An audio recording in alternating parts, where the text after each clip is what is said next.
So good afternoon and welcome to your masterclass. I am now your speaker. I am Doc Michael De Paula, and I'll be discussing the practical application of dispute resolution. Oh, 'di ba? Exciting. So, let me know kung nakikita niyo na yung screen ko. Yes, ma'am. Yes Yes po. po, Doktora. Yes po. Okay. Yes, ma'am. Okay, so etong i-discuss ko ngayon ay mostly, of course, the strategies that you will able to apply whenever you have dispute settlement or amicable settlement. Pwede naman ito kahit sa barangay, kahit sa LGU, DILG, or kung kayo ay may mga kaibigan, kamag-anak, or anything na alam ninyo kailangan ng tulong or lumapit sa inyo to settle their disputes. So, alternative dispute resolution. So, we have the mediation, we have the conciliation, the arbitration. So, the difference of mediation and arbitration. Sa mediation kasi tayo, namamagitan lang. No? We assist them, but yung decision, sila pa din, yung both parties.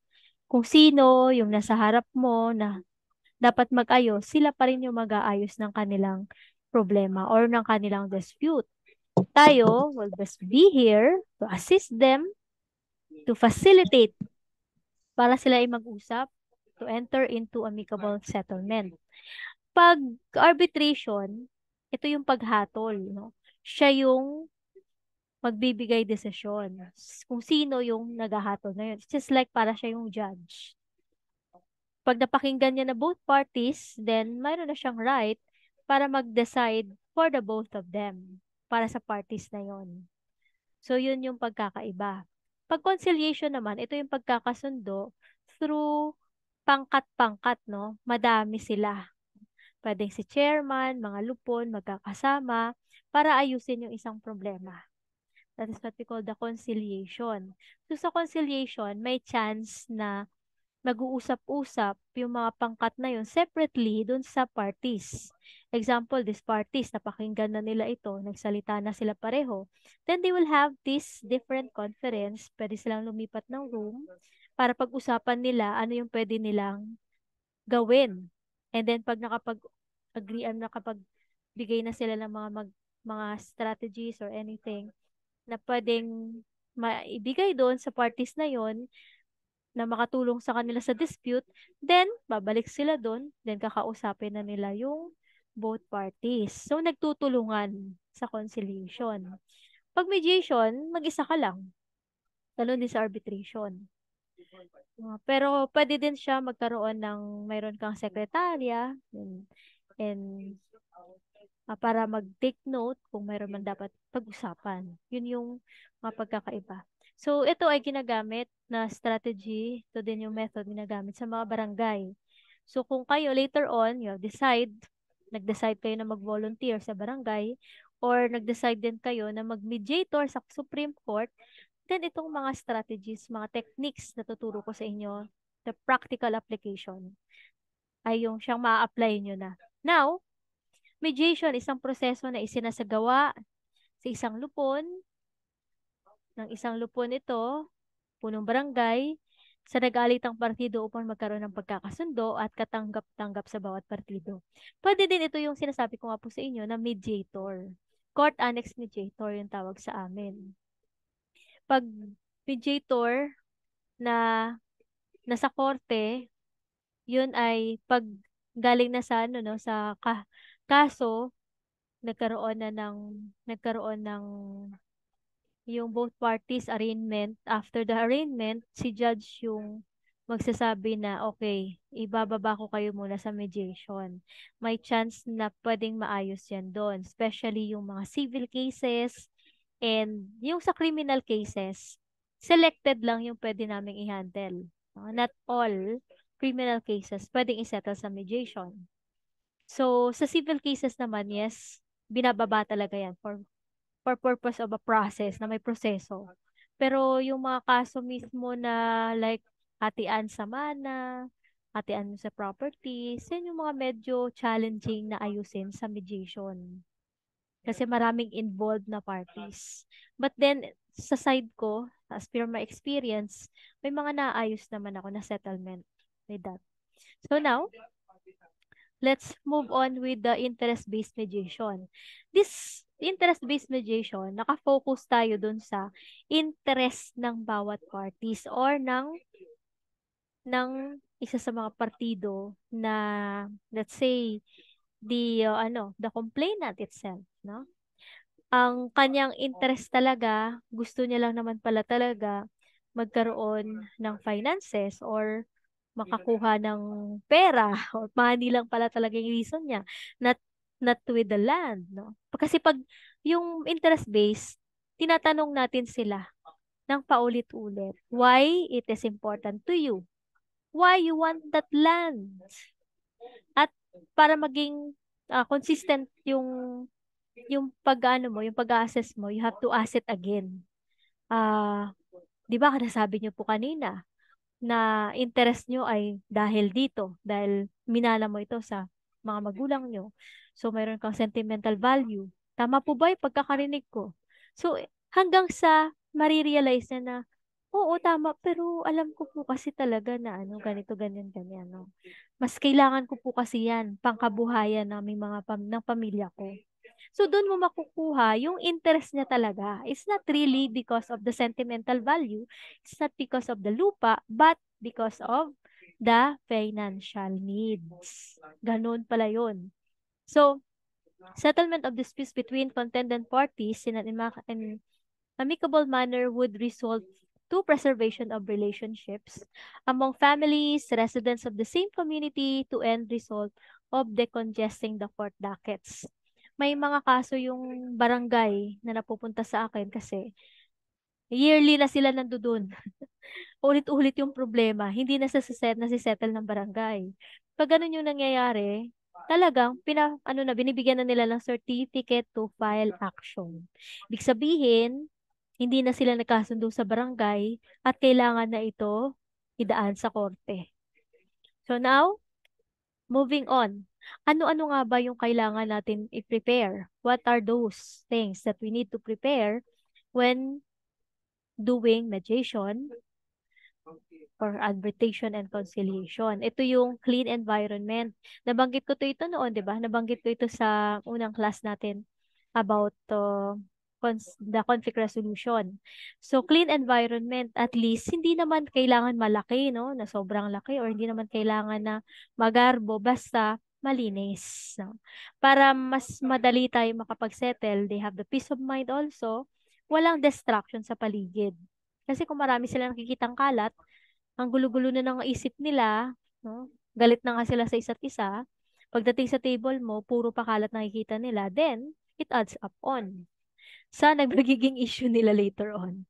So, relaxing sense, nabanggit ko din ito sa kanina sa inyo before, na better to have magandang sense. You doesn't have to na maggumastos ka ng malaki, no? Pwede naman yung amoy ng lemon, orange, yung citrus scents, no? Pwede namang if you have mga plants, no, na natural na may scent talaga, then it can also be, pwede yun makatulong. Lavender, nakaka-relax yun. Kaya nga sa korte, pag alam kong Friday kasi, ito yung mga time schedule ng mga criminal cases, tsaka mga walk-in, no? Yung mga um, may mga binababa sa korte ng kaso na hindi naka-schedule. Yun. So, pag Friday, toxic yun. For me, it's toxic. Kaya nga, pag Friday, nililimitahan ko na yung sarili ko na pumunta ng korte kasi alam ko that's a toxic day. So, para ma-relax, no, lahat kami, kahit sa mediation, kailangan yung scent. So, I always use bamboo essentials, lavender. Oh, kasi yan, nakaka-relax. Yung bamboo naman, it can be used naman kahit different cases yung i-handle mo kasi neutral lang yung scent niya. So, mild note pero mabango, no? Relaxing. Then, we have biscuits, candies ready. Kung yung candies, kahit yung mga menthol candies kasi could help, no? Nag-expand yung lungs, nakakahinga ng maayos. Lalo pa pag nakakaranas ng depression or namatayan yung kakausapin ninyo or a victim of vowsy, no? Vowsy case. So, mas maganda if you have, at least, you have the menthols candies. Nakakatulong siya. Nakakahinga sila ng mabuti, no? Then, biscuits naman, Skyflakes, kasi meron yan talaga na umattend ng mediation or pumupunta talaga sa desk natin ng gutom. Yes, totoo nangyayari talaga yan. Marami na akong mga kasong nahawakan sa korte na pagdating sa court, gutom. Kasi maagang-maaga pa, umaalis na yan sila sa lugar nila para lang makaabot sa hearing. Yung hearing kasi dito sa atin, 8:30 nagsisimula ng umaga. And then, ibababa sa mediation ng 10 o'clock ng umaga. Ibig sabihin, kung sila ay hindi nakapag-breakfast, then 8:30, nag-start yung kaso nila, naghintay sila sa pila, hindi sila bumaba, hindi sila kumain or anything. Tapos pagdating ng 10, pipila din sila sa amin sa mediation kung hindi sila nakaschedule. So, lalo pa pag nakaschedule sila pero marami sila sa 10 o'clock na yon. So, maghihintay yon. Kaya pagdating sa akin ng mga, let's say, mga 10:30 to 11, gutom na yan sila. So, I made it sure na meron talaga akong mga minis, biscuits, or anything, no, to offer. Ginagawa ko niyan, I have 1 minute na wag mo muna silang kakausapin. Papuntayin mo muna dyan, paupuin mo muna for a while to inhale and exhale. And then habang chine-check ko yung kanilang records, ganun yung ginagawa ko. So, binabasa ko muna yung records nila without talking to them first. Then, pag natapos ko nang basahin yung kanilang cases, saka na ako mag-greet sa kanila. When I greet them, I make sure na maayos na sila, yung nakapagpahinga na, and then tatanungin ko din yan sila, saan pa po ba kayo sir nanggaling? O, it seems like parang lanalamig ka yata kasi parang nanginginig ka. Is there anything wrong? Mga ganon na mga questions na dapat din natin talaga i-assess. We have to watch out for any signs, symptoms na makikita natin na pwedeng mag-trigger sa kanila in front of you. Pwedeng galit na galit pala yan sa kaharap niya. Pag may ganun kasing mga senyales kayo nakikita, kailangan nyo muna sila i-separate. So, pag tinanong mo, is there something bothering you? Is there something wrong about? Bakit po parang nag-chichiver kayo? Bakit po parang nanginginig kayo? Pag sinabi niya, ayaw magpag-usap. O, di ba? Pag may ganun siya, then, yung gagawin mo dyan, okay, so, I think I need to do this private session for a while. Yung focus wherein, yung isa lang muna kakausapin ko. So, I'll be giving you 5 minutes. So, equal 5 minutes yon. If you give 5 minutes to other party, and then the other party should be 5 minutes lang. So, ako nag-stop time or timer talaga ako sa cellphone ko whenever I do that para hindi magiging bias yung dating mo kung sobrang oras na naibigay mo sa other party. It should be neutral. Both 5 minutes, 5 minutes. Pag medyo 5 minutes na hindi pa tapos yung other party, kailangan mo ipaalam yun sa other party na, can I extend more 5 minutes pa dito? And then sa'yo, magdadagdag ulit ako ng another 5 minutes para maging fair. Okay? A warm greetings with a smile, nakakatulong talaga. Kaysa naman pagdating sa desk mo, pagdating sa table mo, nakasimangot ka. So, malaking bagay na nagiging impact yung effect nun sa kakausapin mo. So, pag hindi ka masyadong makangiti, at least yung balance lang ba, yung neutral lang yung face. Okay, can you please sit for a while? Yun, parang ganon. So, then 1 minute of silence, I have mentioned a while ago. Attendance and forms. Kung mayroon kayong attendance and forms, so doon mo na siya pa-fill upin during the time of 1 minute silence. Para wala mo lang, fill up lang muna sila ng form. But if they have anything to ask, then doon na, no, magsisimula. Pwede ko bang lagay yung pangalan dito? Ano bang lalagay ko dito? Yun. Mga ganong question. But then, preserve mo pa din, at least kahit papaano, may time pa din na dapat tahimik muna. Then, wag pong kakalimutan yung ground rules. Ground rules na, number one, confidentiality. Example, nandiyan na sila sa harap mo. Okay, anything na pag-uusapan natin dito, dito lang. Hindi pwedeng ilabas. I will not be taking note. Wala akong isusulat. Yung isusulat ko lang dito ay yung schedule ninyo or anything.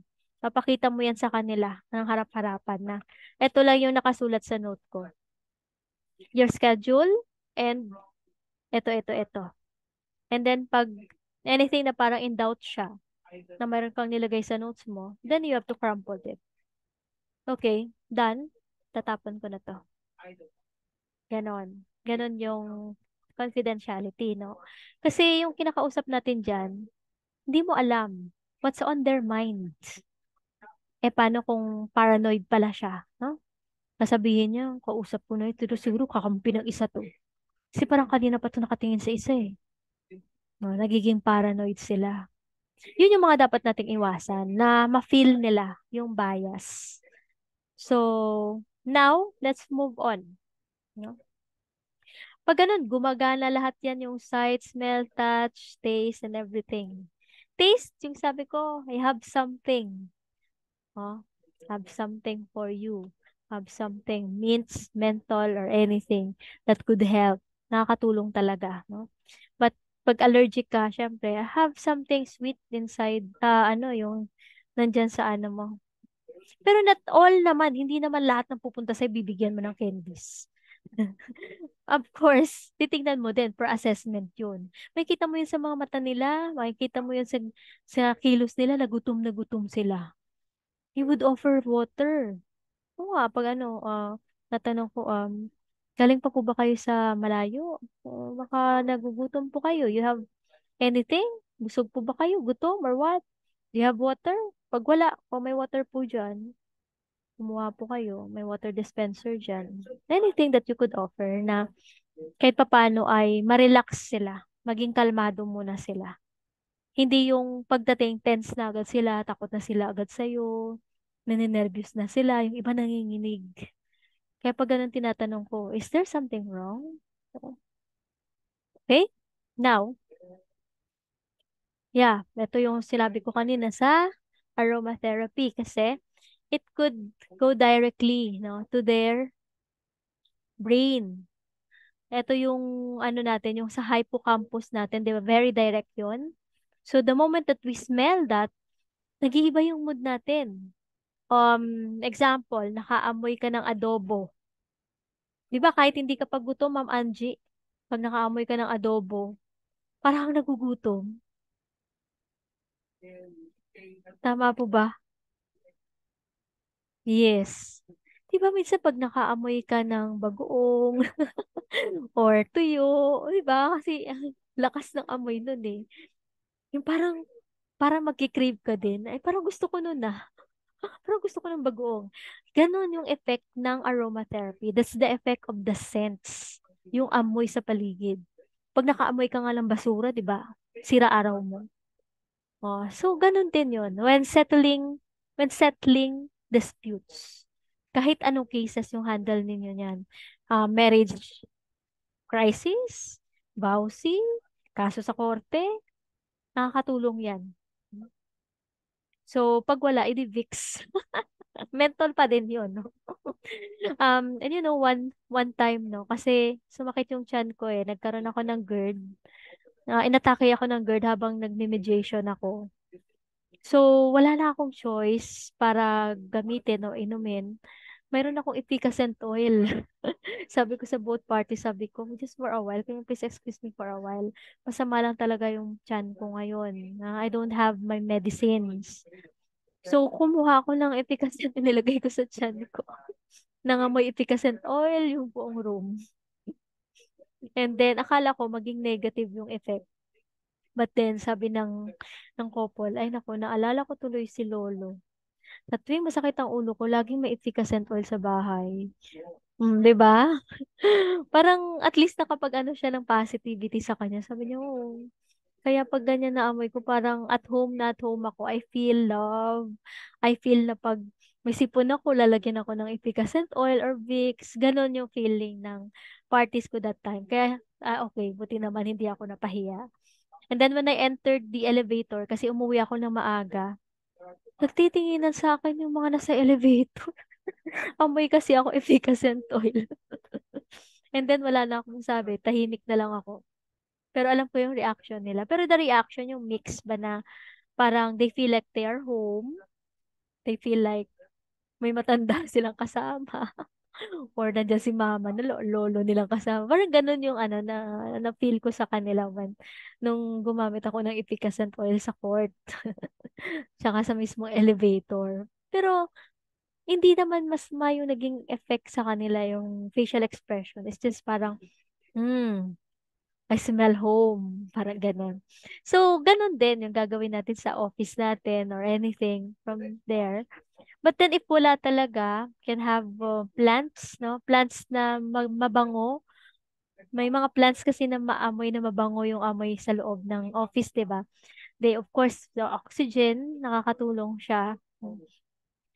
Then, so, ito yung color psychology naman na ginagamit ko. Na whenever I am in the court, pag Friday, I don't use red colors or bright colors kasi yan yung mga toxic eh. Toxic cases yan eh, ng mga criminal cases. So, what I wear, green, nature, para balance, no? Then, para kalmado din. O, pwede rin gumamit ng light pink, no? Caring, emotional love, light blue, the depth, stability, trust, confidence, magiging kalmado yung kausap mo. Katulad, diba, I wear blue, I wear white. Ito mostly na ginagamit ko sa court talaga. Yung mga ganitong colors.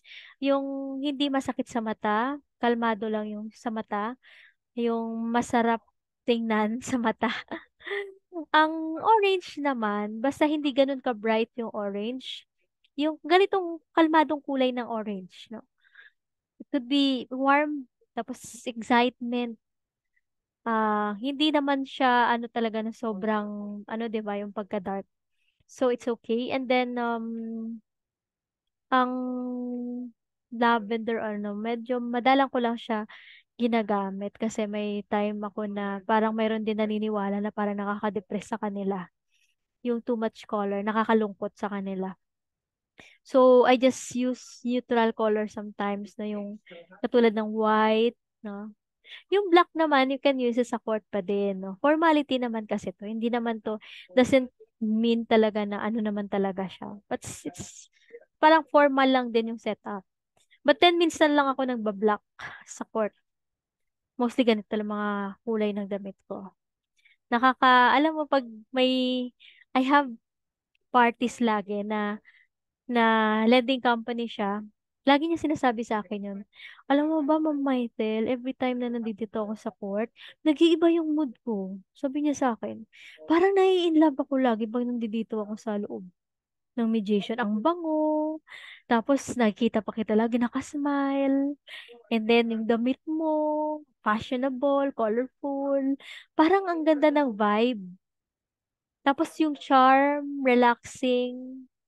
Then sabi ko sa kanya, "Oh, does it mean meron ka lang girlfriend ngayon?" Sabi niya, "Wala no." Pero feel ko lang pag nandito ako parang I feel like ano, parang iba, no? Iba yung vibe.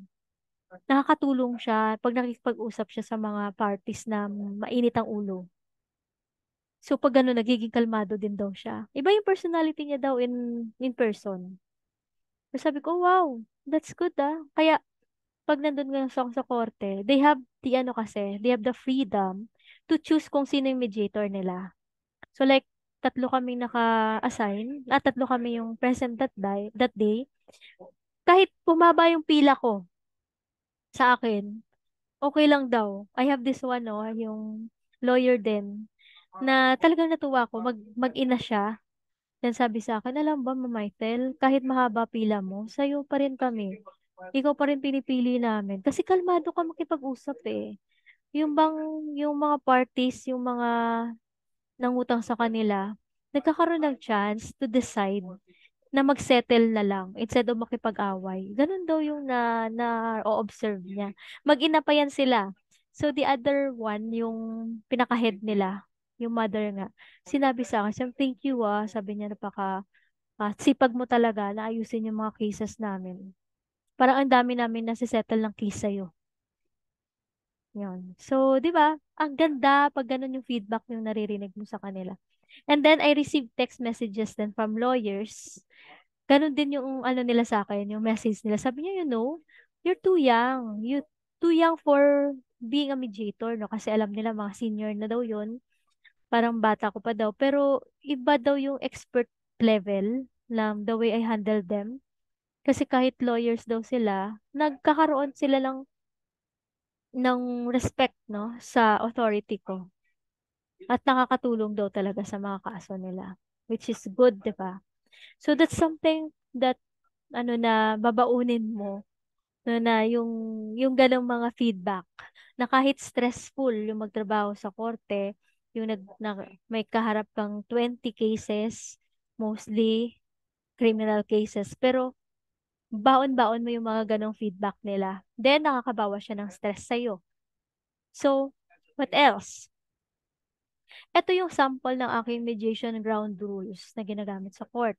So, pagkaupo nila niyan, 1 minute 1 minute silence, and then pag time ko na para sabihin yung ground rules, lagi kong sinasabi. Number one, confidentiality. Number two, be willing to solve your conflict. Tell the truth. Kasi sabi ko, magsabi man kayo dito ng totoo, dito lang. At never yan lalabas.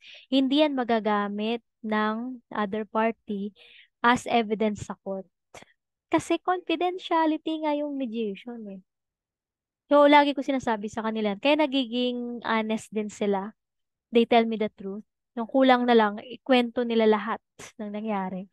At pati mga plans nila. Ganun sila kadaldal na whenever they got the trust na. And then, I always tell them to listen without interrupting. You will have a chance. Pareho kayo may chance magsalita later on. I'll give you both the chances to speak. You and you. Then I'll always use my gestures. Lagi kong sinasabi, whenever I say or I signal this, stop. But when I say this, it's your time. It's your time. Parang, oh, it's your turn. You can speak. Ganun lang yung ginagamit kong gestures para walang masyadong ingay. Kasi, in consideration din, tatlo kami nandoon na mediator, tapos mag-iingay ako, di ba? So, I use my hand gestures. And then, pag hindi ko nagustuhan yung mga sinasabi nila, then I would say, out. Now. Ibig sabihin, hindi mo fina-follow yung rules. I said, listen. Don't interrupt. But then, you don't listen. At ikaw yung nakikipagdadala. And then, sasabihin ko lang, go out. Sabi ko, hindi ko na itutuloy ito. If you don't participate, then I will end this mediation. Sa court na lang kayo mag-usap. 'Di ba? May pagkamaldita ko na, pero kalmado pa din. Hindi nila mafe-feel yung sinupledahan ko sila. Because sabi ko, okay, so I told you already the rules. So rules is rules. You're here in front of me. I'm in authority. So pag sinabi kong walang maingay, just listen. Listen. Kasi if not, ganun lang, simple. Just go out. Then, show respect to each other. We're here to help you. We're here to facilitate. Hindi kami kalaban. Okay? So, show respect to each other. And then, you have to carry out your agreement. Whenever they have agreement, make sure talaga na sila yung magdidesisyon. Hindi yung ako as mediator, okay, sabihin ko dito ha, kayo ay magkaayos na, babayaran mo to ha, babayaran mo to. Hindi ganon. I will let them decide. I will let them carry on their agreement. Papasulat ko yan sa kanila. And then, ako na magta-translate. Example, nagkaroon sila ng kasulatan. Okay, ma'am, babayaran po kita sa katapusan ng 10,000 per month, and then starting this month and this month. Pag pumalya ako, balik tayo sa court, then dodoblehin ko yung bayad pag hindi ako nakapagbayad sa'yo. Ganun. Pag may ganun na, kukunin ko yun, I will gather their agreements, and then, ako na magta-type ng compromise agreement. Then before ko yan ipiprint ng at least 5 copies, papa-check ko muna sa kanila. And when nagpapagawa ka ng compromise agreement, make sure na nasa sa level of understanding nila yung ginamit ninyong language. Especially those na mahina talaga sila sa English, dapat ita-translate natin yun in Tagalog. Yeah, dapat pareho sila nakakaintindi dun sa kanilang agreement. Hindi pwedeng ipipilit mo yung English, tapos yung other party pala, hindi pala naiintindihan yun. Although of course, you have to, di ano naman na ita-translate mo sa kanila yun. But after that, translation, pwede na nilang sabihin sa'yo na, ay, hindi ko naiintindihan yan. Yung nag-agree kami niyan, mediator yung nagdaldal eh. Sinasabi niya sa akin, ganun daw. Pero hindi ko na maiintindihan nakalagay dyan. So, pwedeng gamitin yun later on nila sa korte. Pag gusto na nila i-deny yung agreement na ginawa nila. Sabihin nila, ay, hindi ko naintindihan yan eh. Kasi yung mediator namin nag-type niyan eh. Tapos pinapirmahan lang sa akin. They can always deny. Kaya, as a mediator, as ikaw din mismo, as their counselor, kailangan maging maingat ka din sa mga ganyang bagay. So, ginagawa ko, translate it in Tagalog, then, pinapaulit ko talaga. Naiintindihan niyo po ba? So, pag naiintindihan nyo, pirmahan nyo po yan. So, pag kayo ay nagpirmahan na, agreement na yan, hindi na yan pwedeng pumalya. Pag yan ay hindi nabayaran, so kung ano nakalagay dyan na agreement, pag hindi nabayaran, babalik sa court ulit yan, dodoble yung payment, yan talaga yung masusunod. Kasi after natin ito, it would be a public document na. Pag public document na, at ipapasa na yan sa Supreme Court, then hindi mo na pwede mababali yan. Pwede gagamitin na yan sa'yo sa court as evidence kasi nagpirmahan kayo. Now, let's move on. Okay na po ba tayo sa rules? Clear po ba yung mga sinabi ko? You can add on naman. Ma'am Ani. Ma'am Ani, Yes, ma'am. sabi niyo po sa rules natin. Bali, kumbaga, basic siya, ma'am, pero I think magiging klaro po yung sa both parties. Para po, mas mabuti na po may nakaset na ground rules before Mm. the start po na mediation activity. Yes, at saka napaka-importante talaga niyan, Ani. Yun why? May mga mediators kaming kasama na walang ground rules. Doon nagsisigawan, doon nag-aaway talaga yung mga parties nila. Talaga maingay yung court namin. Yes, Kaya ma'am. pag ito talaga, effective talaga siya. Totoo. Kasi doon sa table ko, kahit nakaharap ako doon sa pinaka front ng door, hindi talaga maingay.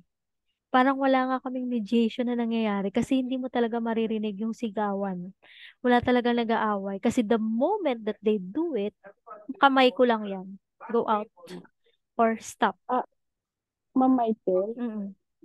can we include also yung parang do not uh, use bad words Mm. during our session? Pwede rin po bang Yes, i-suggest? pwede yun. If kung gagawa po kayo ng sarili nyong ground rules sa desk ninyo, gawin nyo na. Gawin nyo na talaga ngayon, no? Gawin nyo na, lagay nyo lang doon na bad words is prohibited or anything na pwede nyong ilagay. Pero nga mga nilalagay pang quotation dyan na ano din yung if wala ka namang masabing maganda, wag ka na lang magsalita. May mga ganong quotation na pwede mo siyang gamitin. Sa akin doon, sa court, naglalagay ako ng yung mga quotation na about peace, about settlement, na nakalagay yan doon, nakapaskil lang siya. Na habang naghihintay sila, nakausapin ko sila, nagbabasa-basa sila. So, that's something that you can add on then. Okay So, po. thank you for that, Annie. Okay. So, ang ginagawa ko dyan sa kanila, walang magsasalita ng hindi maganda laban sa isa. So, at pag naririnig ko na yung mga ganong words, I use my hands talaga. Sorry if I cut you, gumaganyan ako. Of course, kailangan ko lang sabihin, sorry if I cut you. Pero hindi kasi natin tinatanggap yung mga ganong words dito. We're here to settle. We're here to help you. Hindi para magkagulo pa kayo dyan. Ganun ako magsalita. The way ako, paano magsalita ngayon, ganyan ako magsalita sa kanila. Okay, sabi ko, you have to stop it for a while kasi sabi ko, we're here to help you. So if you're not willing, then you have the freedom to go out of this. Ganun. Ganun. Parang ganun talaga ako magpag-usap. So, pag ganun nakikinig sila, be serious. Of course, kailangan mo maging seryoso sa mga sinasabi mo sa kanila. Na when you say, ito yung rules, itong rules. Sumunod. Para susunod talaga sila. Kasi pag sinabi mo nga na, listen, tapos hindi naman sila nag-listen, tapos pinabayaan mo lang. Ako talaga interrupt. I stop talaga. Stop. I told you. Bago pa tayo nagsimula, sinabi ko na yung rules. So now, if you're not willing to listen, then you out. Doon na lang kayo sa korte mag-usap. Di ba? Parang napaka-malditang effect. Pero pag gano'n natatauhan sila, tumatahimik na lang sila and then they will cooperate. Now, stages of mediation from talking to the resolution. So, unang-una natin dyan is introduction, no? Sinabi ko kanina, how do we introduce? Of course, sasabihin mo muna, I am your mediator, I am your counselor, I am Annie Takason, and I am here to facilitate, I am here to help you solve this dispute. Ganon, para mapakilala ka lang din, alam nila kung sino ka, no? So, yung introduction, you can make your own. Basta hindi ganun ka sobrang haba, na aabutin ng 30 minutes introduction pa lang. I have that one, no, na-experience ko doon. We have a mediator na introduction ng sarili niya, inabot sila ng 30 minutes.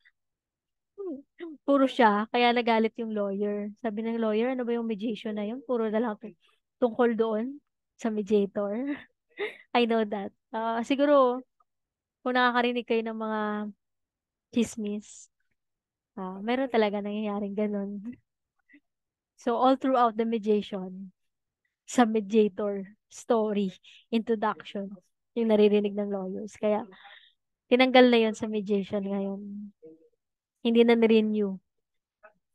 So, opening statement, and then, Party A, opening statement. Bibigyan mo sila ng chance to state to have their own statement. And then, give a chance. Isa-summarize mo lagi, tama po ba yung pagkakaintindi ko din sa pagkakarinig ko sa sinabi mo kanina? Na sinabi niyo po kanina, ganito po yung mga dispute ninyo, ito yung pinagmulan, at ito yung ganyan-ganyan. So, pag sinabi niya, yes, tama po.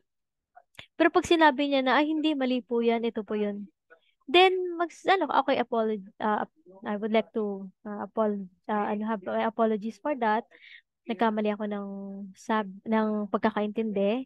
So, i-correct ko na po yung pagkakaintindi ko dyan sa sinabi mo. Ganun po pala ibig yung sabihin. Okay. And then, another na naman. Okay, so, may know naman po yung statement niyo po, ma'am. Ganon. Si respondent and the complainant. Para hindi kayo malito, it's always the complainant first. Then, before the respondent. Yun. So, next, problem solving stages na, agenda setting. So, ano ba yung pag-uusapan natin dito? Ano po ba yung mga dispute ninyo? So, ilalatag mo na yan. And then, at the same time, you explore the issues.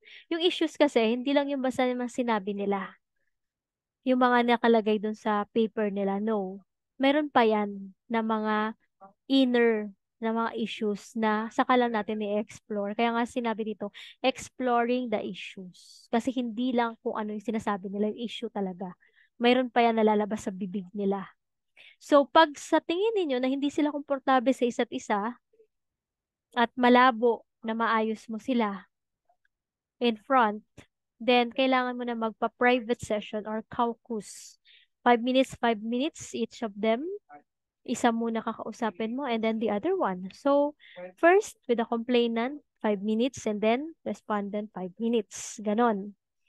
Then, after that, pag sila ay ready na, nakausapin mo, ano, joint sessions, then tatanungin mo din sila kung ano lang yung mga pwede mong i-open up na sasabihin mo during the joint sessions. Kasi may mga bagay yan sila na ayaw nilang sabihin sa other party na sa'yo niya lang inaamin. Meron yan. So, we have to respect that. Boundaries yung tawag natin dyan. So, pag during the joint session, never mention it. Pero hayaan mo na sila mismo yung magbe-mention nun sa other party. Pero hindi dapat manggagaling sa'yo. Kasi nagsabi siya sa'yo na huwag mong sabihin na. Sa'yo ko lang sinabi. Pag ganun, alagaan mo yung trust na binigay niya sa'yo na hindi mo sasabihin. Yon. And then, last stage would be the agreement. Pag yan ay nagkasundo na, narinig mo na, okay, sige, magkasundo na lang tayo. Ganito na lang gagawin mo. Pag ganun, then, sabihin mo, okay, so let's proceed to the agreement na.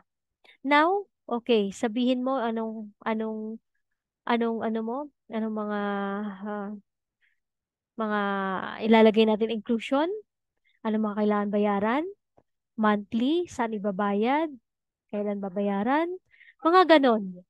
Or anything, kung ano man ang pag-usapan ninyo. Dapat ikaw na magpa-facilitate nun. Huwag mo nang tatanungin na, o sigurado kayo? Talaga? Mag-ayos na kayo? Kasi magkakaroon pa sila ng second, ano na, ay, wag na lang. Mako-confuse pa lalo sa'yo. Sige, Ma'am Elena.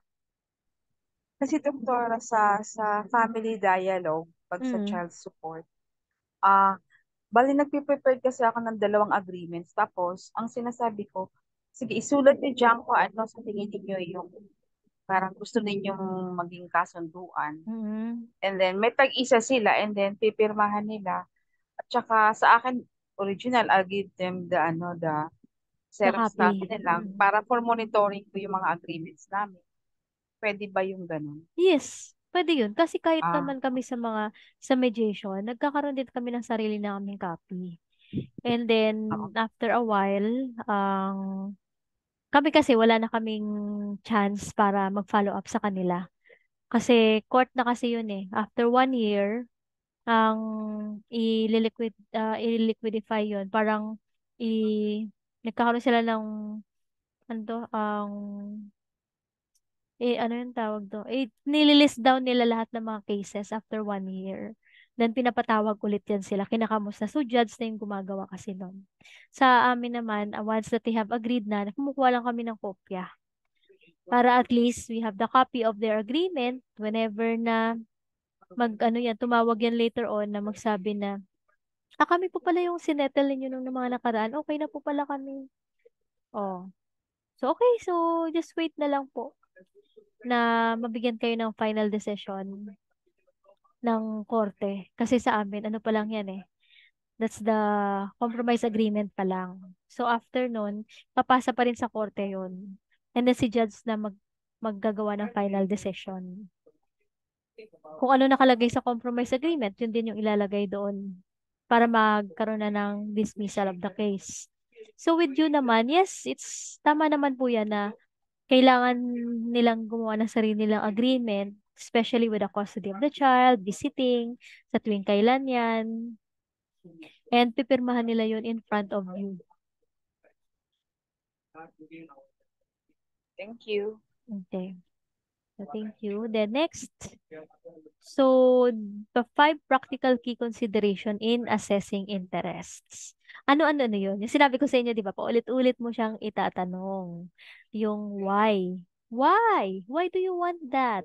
Why it is important to you? Why do you think it is? Why do you think na inaagaw niya pala sa'yo yung lupa na yun? Why do you think na simula nung bata ka pa, yung lupa na yan ay para talaga sa'yo at hindi sa ibang kapatid mo. May mga ganon. Para at least makuha natin talaga what's really on his or her mind.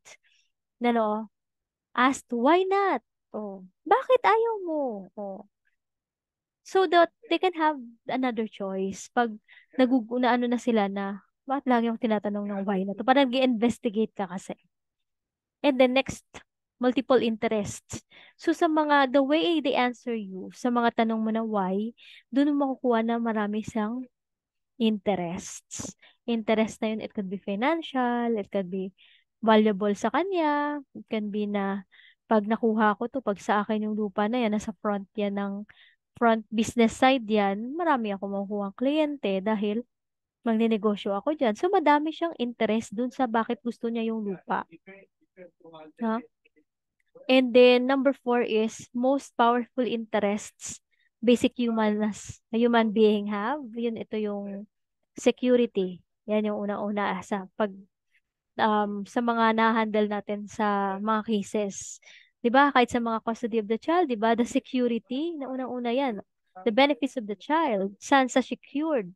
Kasi mayroon akong kaso before, custody of the child, ang yung anak nasa tatay. Pero yung anak ay nasa 6 years old pa lang. So, 'di ba, pag titingnan mo, yung korte magsasabi na nasa nanay dapat 'yan. Pero kinonsider ng judge yung environment ng bata. Pag doon siya sa nanay niya, anong environment meron siya? Whereas dito sa kanyang tatay, na financial resources, kasi may negosyo yung father dito sa Dasmariñas, Makati, no? May business, yung family business yung lalaki, and then nag-aaral daw yan sa private school. Then, yung secured yung village, very secured yung village, tapos may yaya siya doon nakasama na katuwang ng tatay na nag-aalaga sa bata. Then, itong sa mother na to, siya naman ay nakatira sa isang squatter area. Kasi bago sila nag-asawa, wala naman siyang trabaho. So, yung tinignan ng judge siya, wala siyang trabaho. Then, yung security, yung environment ng bata, hindi maayos yung security, nasa squatter area sila.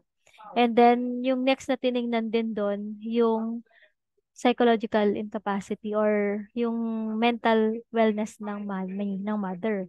So, since nakita din sa kanyang report na nagkaroon siya ng mga personalities like borderline personalities, na marami siyang mga ganong psychological na report. Kaya, mas pinagbigyan ng korte na mapunta sa tatay yung anak. Because of number 1 talaga, doon na inisip ng korte, yung security. Kasi gusto ng mother, doon nga ititira sa kanya. So, si father naman, yung husband naman, the father of the child, nag-offer naman sa nanay na kung gusto mo talaga makita anak mo, wag lang dun sa area na yun. You can have your house naman within the area dito sa Dasmariñas para magkakasama pa rin kayo ng anak mo. Pwede kang pumunta-munta kung gusto mo. Because yung security ng anak natin doon ay hindi secured. Ganon. So, di ba may mga ganong twist pala. Then, economic well-being, the sense of belongingness, the belonging, respect, attention, affection, and love, recognition, and the contractor over one's life. So, ito yung mga kailangan natin isa-isip when we're assessing an individual, kahit anong kaso man yan na nasa harap natin. So, next, ano-ano pa ba? No? Make a list. Itong list na to naman is just for your own list. No? Strategy na gagamitin mo, ano yung mga nakita mong mga fault, no? Anong mga sa tingin mo yung maging report mo na dito sa couple na to ay may problema talaga sila. Ito pala yung mga naging problema nila that kailangan pa natin i-address. So, ano yung strategy na gagamitin mo pag ganun pala yung problema nila? So now, the principled negotiation. So you have to separate the people from the problem, no? Kaya nga lagi na sinasabi, be a part of the solution rather than the part of a problem. So focus on the interest and not the position. Yung position, ito yung, hindi, right ko yan. Lupa ko to. Ako dapat nagmamana dito. Or, anak ko yan. Dapat sa akin yan. Yun yung sinasabi nating position. Yung interest naman, yung interest mo, bakit gusto mo pala na sa yung anak? Dahil gusto mo pala na susuportahan ka lagi at ikaw papadala ng financial needs every month. Yan kasi naging problema ng isang kaso ko nun sa child custody. Kasi nakita at mismong na-assess ng judge Kahit ako, during the mediation, na sa tuwing tinatanong ko yung mother, why do you need? Bakit mas gusto mo na sa'yo yung anak mo na safe naman siya doon sa tatay? Safe naman na nandoon kayo. Bakit kailangan mo pang umalis? Yung umalis kasi yung babae, yung asawa. Umalis siya doon na maayos naman yung buhay nila. So, nung kinalkal, tinanong ko siya ng tinanong, yun pala, she's also supporting her own family. So, kung ano pala pinapadala ni husband, yun pala din, sinusuporta niya din doon sa family niya. So, yun yung nakita namin interest niya. At hindi naman talaga yung gusto niya yung bata, kundi yung pera. Kasi yung hinihingi niya monthly is 100,000. See? Kaya nung sinasabi niya na how much daw, yung support na kailangan niya monthly, 100,000. So, doon na kami lahat nagtaka. Doon na kami lahat napaisip. So, options. Invent multiple options. Pwede ka magsabi sa kanya na, oh, ito yung mga options. Pwedeng, pwedeng doon naman siya mag-school sa school kung saan private pa din naman. Or pwede naman din na tumira ka din doon, no? Para malapit ka lang din sa subdivision or sa village na yon. Then, makakalapit ka lagi sa anak mo. Number 3, o pwede naman yung gagawin nyo dyan, lumipat kayo o kumuha kayo ng isang apartment na mas safer kaysa dun sa dating environment. Pero malapit lang din para at least nakikita pa rin yung mag-ama at saka you still have the option na dun pa rin mag-aaral yung bata tapos umuwi sa'yo pero malapit sa within the area pa rin ng school at saka kung saan nakatira yung kanyang tatay para magkikita-kita pa rin sila on a weekend or kung kailan, kung paano ninyo pag-uusapan yung ganyang bagay. Mga ganong options ba na, eto, I have one example ng options na yan na may weird options ako dati na binigay sa kaso na hinahandle ko. Ito yung kaso ng dalawang motor, isang angkas rider at saka isang private na motor. Nagkabanggaan itong dalawa. Yung nabangga si private, no? Si private na to na may motor. Nung nabangga siya, nasira talaga yung motor niya. Totally. As in. And then ito naman si Angkas, hindi nasira naman yung kanyang motor. Pero yung problema niya ay hindi niya mabayaran ng damages itong si private complainant. Now, nagbigay ako ng option. Sabi ko nito. Sabi ko lang it's a weird option, I think. Sabi ko, ganito na lang. Since ikaw, nag-aangkas ka, pwede ka pa naman mag-loan or pwede ka pa naman magkaroon ng sarili mong motor through your salary pag tuloy-tuloy at na-dismiss yung kaso na to, sabi ko. Kasi pag na-dismiss yung case, pwedeng wala ka lang kaso at pwede ka pa rin magtrabaho sa angkas. Pero itong private na to, wala na siyang pambili ng motor niya, sira pa yung motor niya. What if kung magpalit na lang kayo ng motor? Ibigay mo yung motor mo dito sa private complainant na to, and then ikaw, yung motor niya, ipaayos mo hanggat kaya mo pang ipaayos. But then, kung hindi mo mapapaayos, then kumuha ka na lang ulit ng motor mo para bago pa yung motor mo. Tapos, nasettle mo pa tong kaso mo. Yun yung sinabi kong option. Akala ko, hindi mag-work sa kanila. But then, at just a glance of my eye, para gumanyan lang ako ng konti, nag-yes sila pareho. Sabi ng angkas, sabi niya, sige ma'am, sige, sa kanya na yung motor ko. Motor niya, ako na bahala sa motor niya. May mga kakilala ako nag-aayos ng motor na hindi ganun kamahal. Kasi pag sa insurance nga or pag sa iba sa mismong ano niya, ano tawag yun, kasa, mahal, mapapamahal sila. Nasa 100,000 daw yata paayos. Parang bumili na siya ng 2 motor o 3.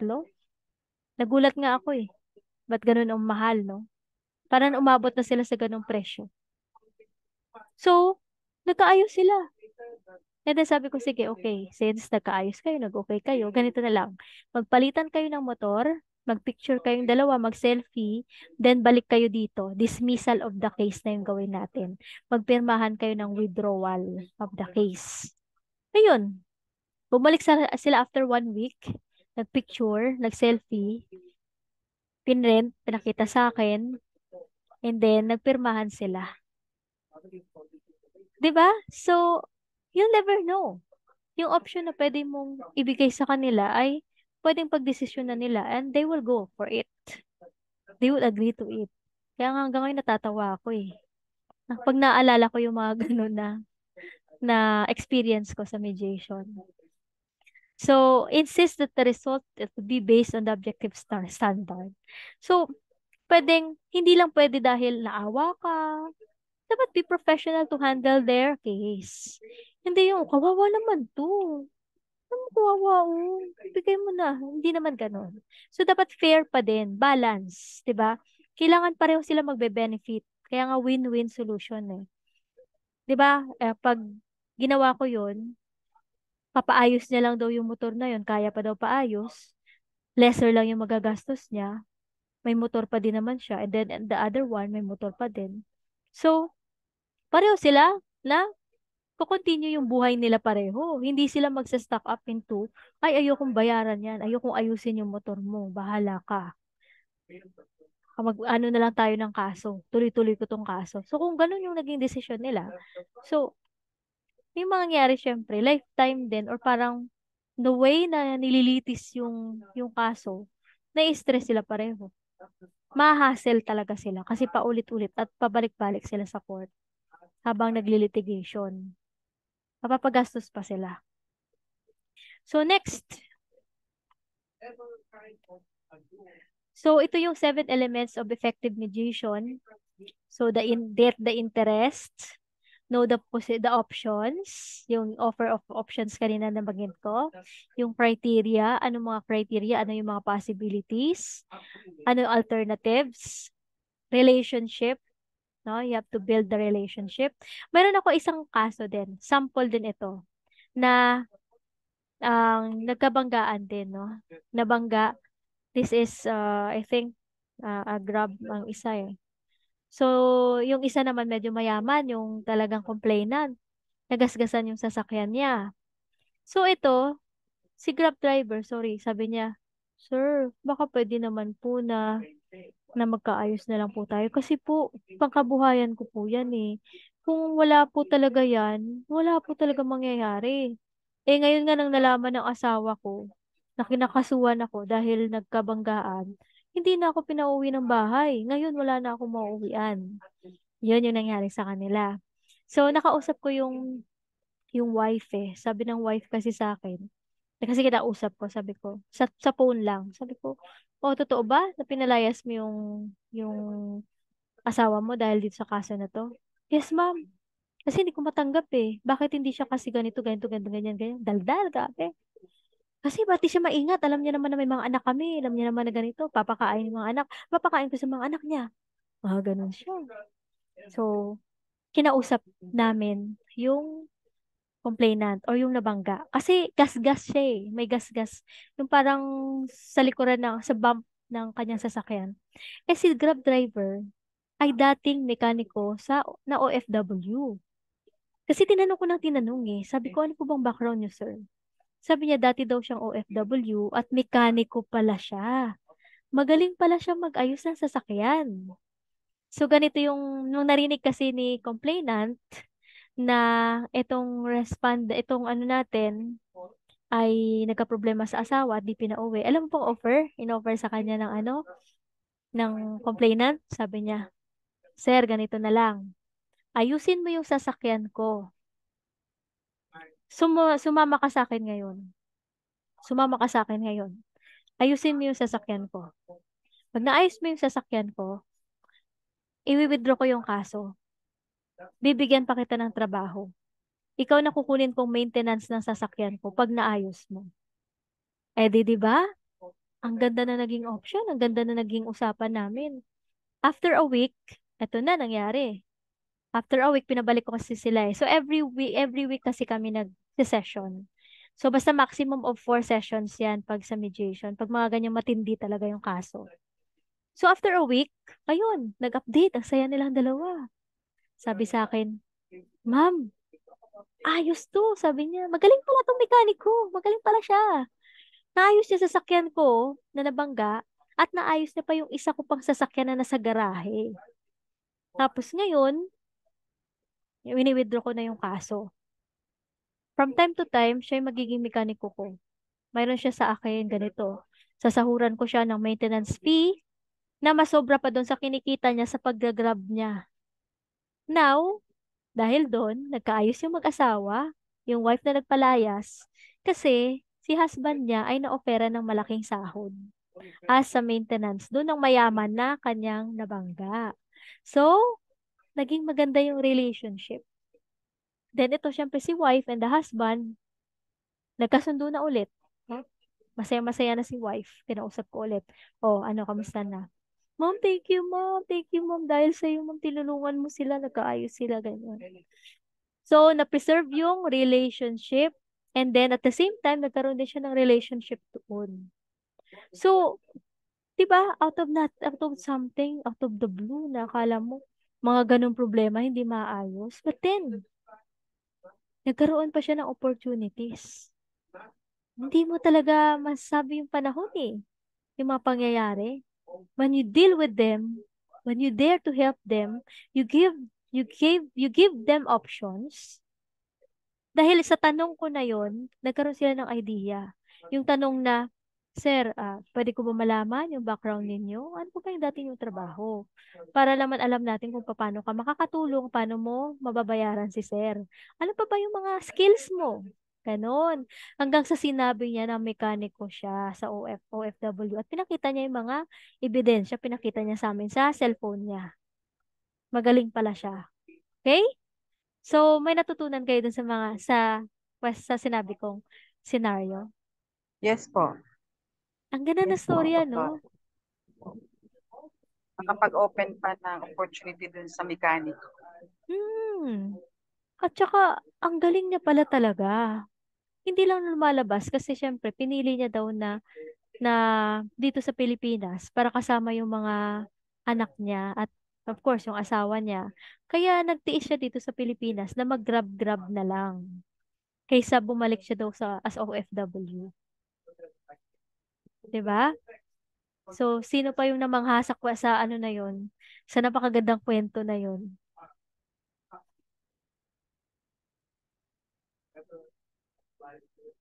I know, mayroon din kayong mga kwento, mayroon din yan. Thank you.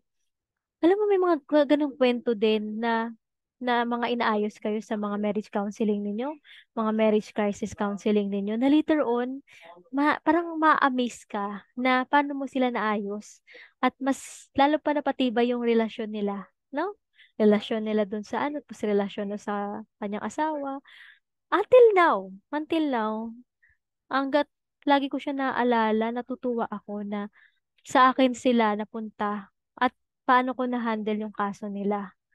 I was amazing. Talagang wow.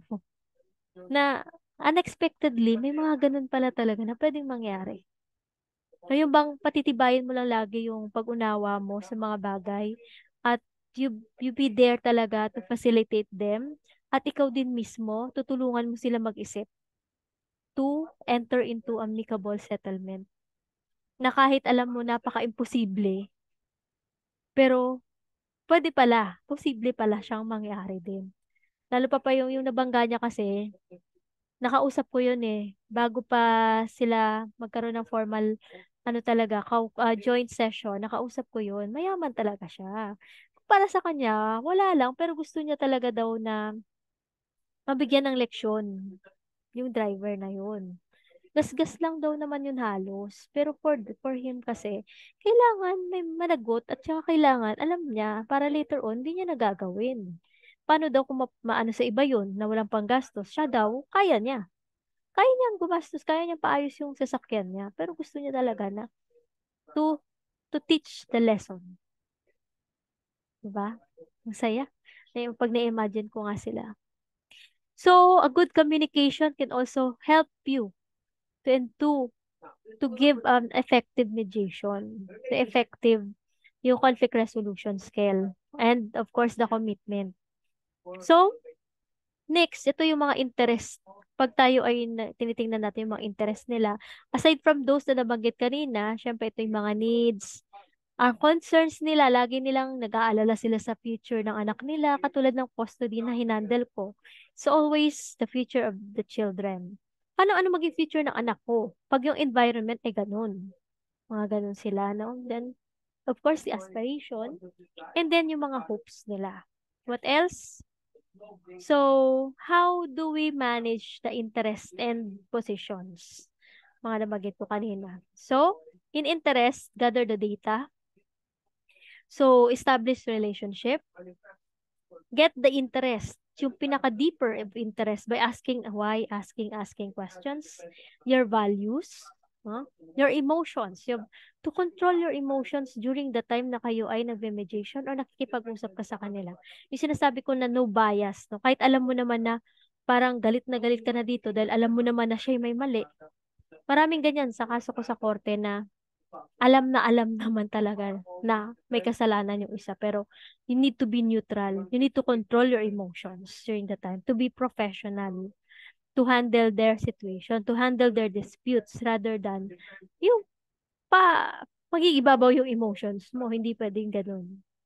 Kahit awang-awa ka na, kahit naiiyak ka na, kahit you have to control it for a while para at least maayos mo muna sila. Then the structure that you have to use, no? Anong mga structures na kailangan mong gamitin, no? Para maayos pa sila. Ano yung mga options na mayroon ka ngayon dito? No? Anong pwede mo pang maibigay sa kanilang instructions or assessment or facilitation or anything that is available. So, nandyan na din yung pag-take down notes mo, nandyan na rin yung paggawa mo din ng compromise agreement nila. So then, the position naman, it is the demands or the claims that usually relating to. Example, their rights. Karapatan ko to. Karapatan ko na nasa akin dapat yung anak ko. Kasi ayon sa batas, dapat sa ganyan, ganyan, ganyan. No, it's all the rights. That's the position. And then obligations, ito, obligasyon namin yan, di ba mag-asawa, obligasyon namin na dapat we live in one home, we live in harmony, ganun. We live in peace. Tapos yung isa ayaw makisama. Oh. And then violations, the rules, the law, injuries, mga damages ito, no? Mga mostly na mga physical slight injuries. Meron ako isang kaso pa na naalala, dito lang din sa Makati yun. Ang tatlong lalaki na sa store, pinag-uusapan nila itong isang lalaki na dayo. Isang lalaki to na tahimik lang, dayo, tapos wala namang ginagawa sa kanila. It just happened lang, dayo siya sa lugar na yun.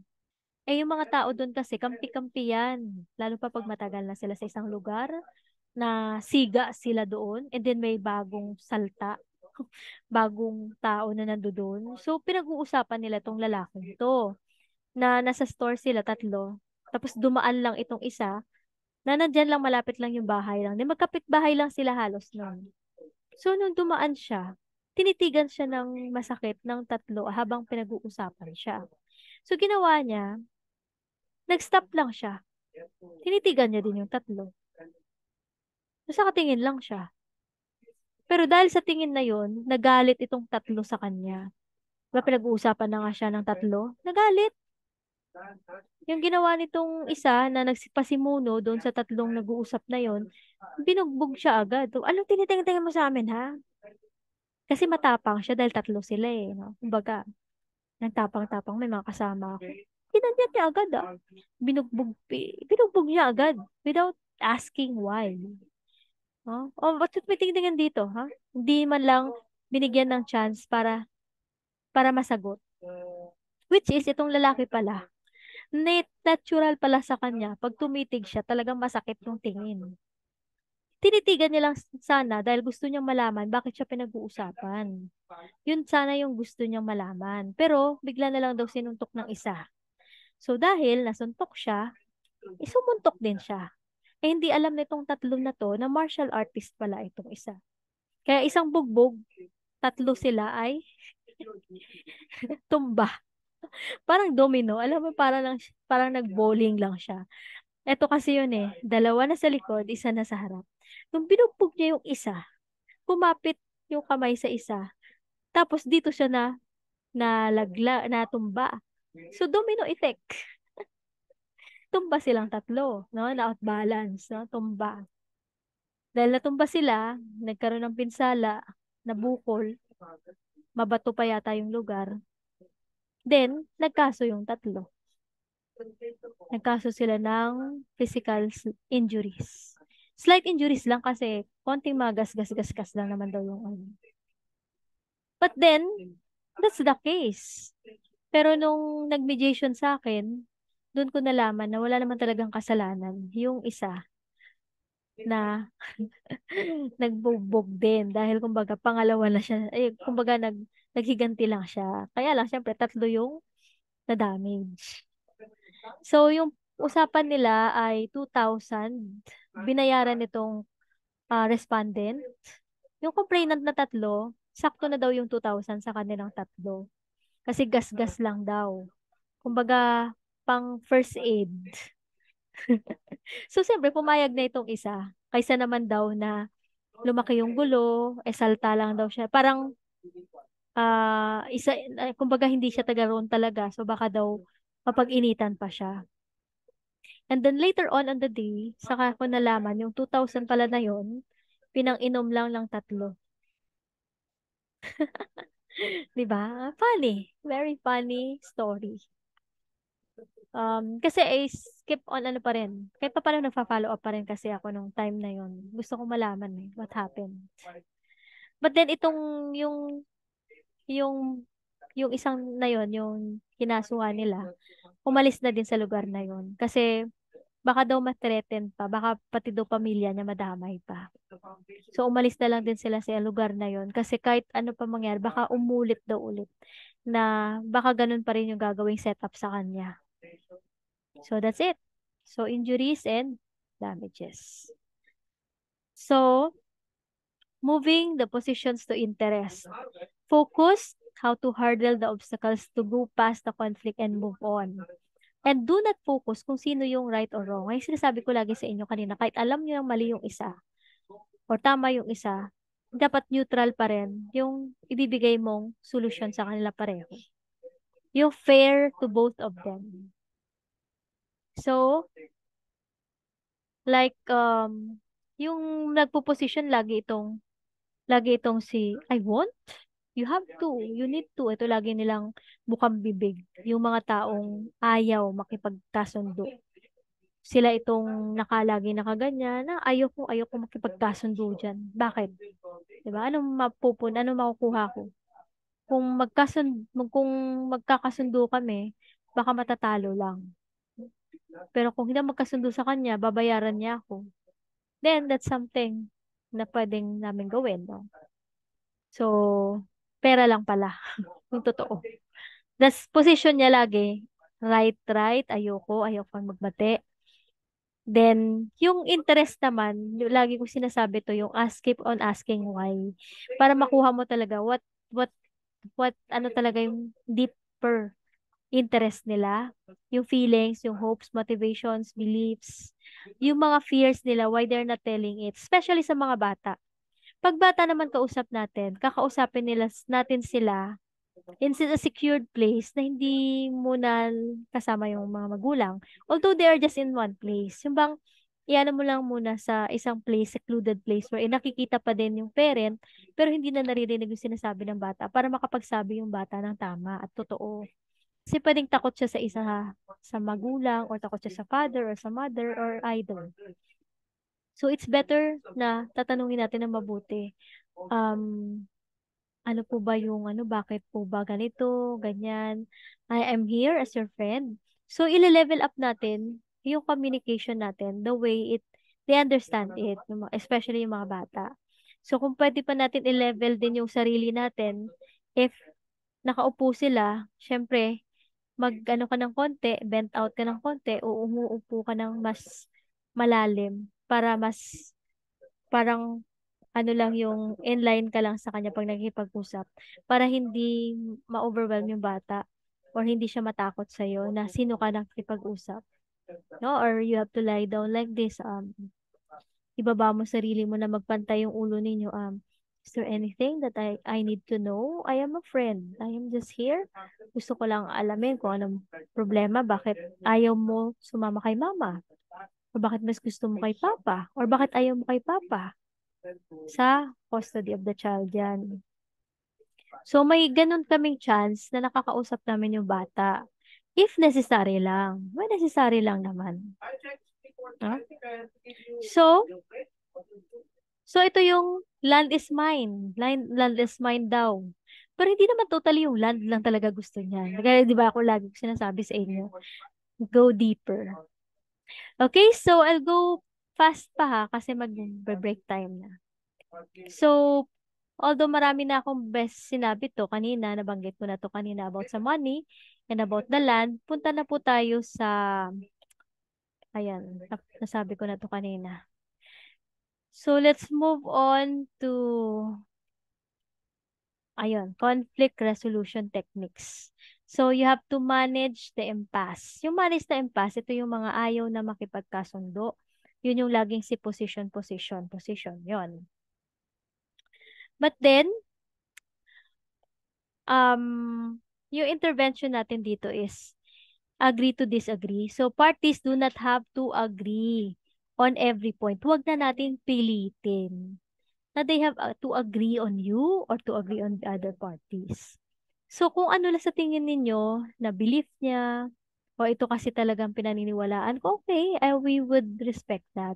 So, pero ibibigyan mo pa rin siya ng options. Ito pa rin yung options na pwedeng makatulong sa inyo. Then, you have to reframe. May mga salita kasi yan sila na masasakit na hindi na dapat naririnig. So, tayo mismo mediator or counselor, tayo na rin yung magre-reframe for them. Kung ano talaga yung content of what they're really trying to say. Then, change the dynamics. Pag nakikita nyo nga kanina na parang hindi na sila magkaayos, so parang hindi sila pwede mag-usap, then do the private sessions. Then, you have to deal with the easier issues first. Hindi mo alam. Sa sobrang pag-deal mo ng mga smaller issues, naayos mo na pa sila lahat. Then, summarize. Then, break issues down to smaller issues. And then, you have to clarify the process. And goes on and on. Okay, so moving forward na ako ha. So, eto, patapos naman na tayo. Why, lagi ko sinasabi sa inyo na it's always good na you have to look at the other side, both sides. Because there are two sides of the coin.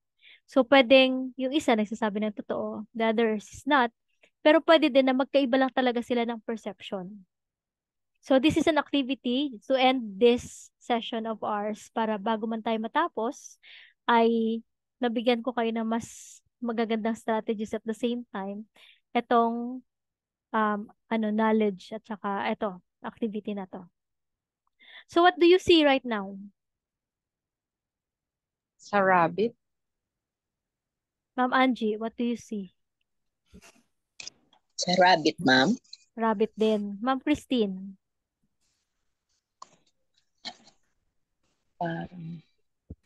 Rabbit din, ma'am.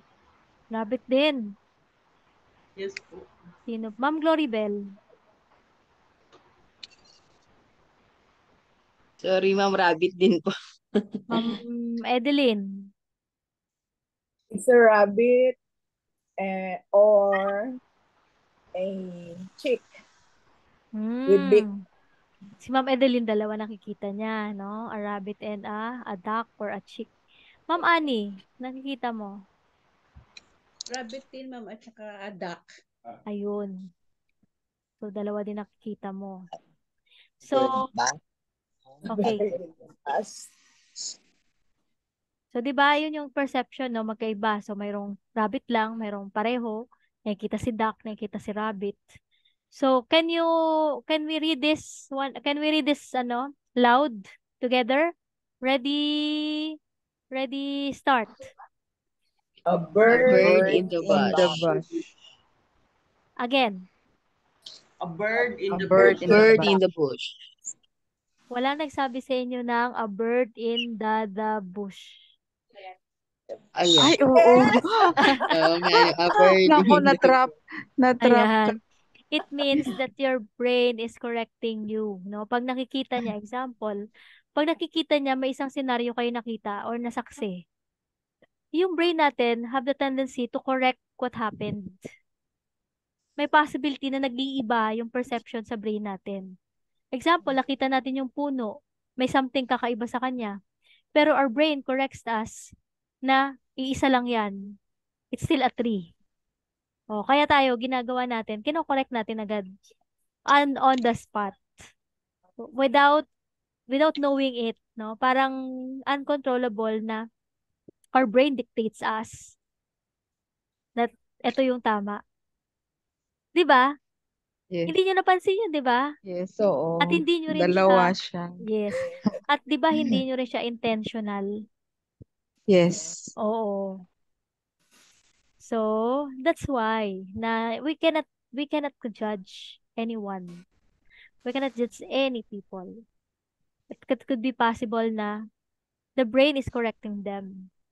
Yes. So the words the brain say in the boss, so it gives itself the rules for reading the words, and it doesn't even certain to the error. So it often see in terms of we think something should mean rather than literally there. Huh?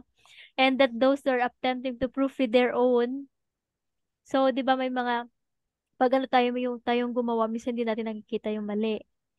So, their homework are frustrated when their professors discover glaring errors. They somehow overlook. Yes, because the tendency of our brain the brain to correct it the way we see it. Yan. So, what else? What did you see first?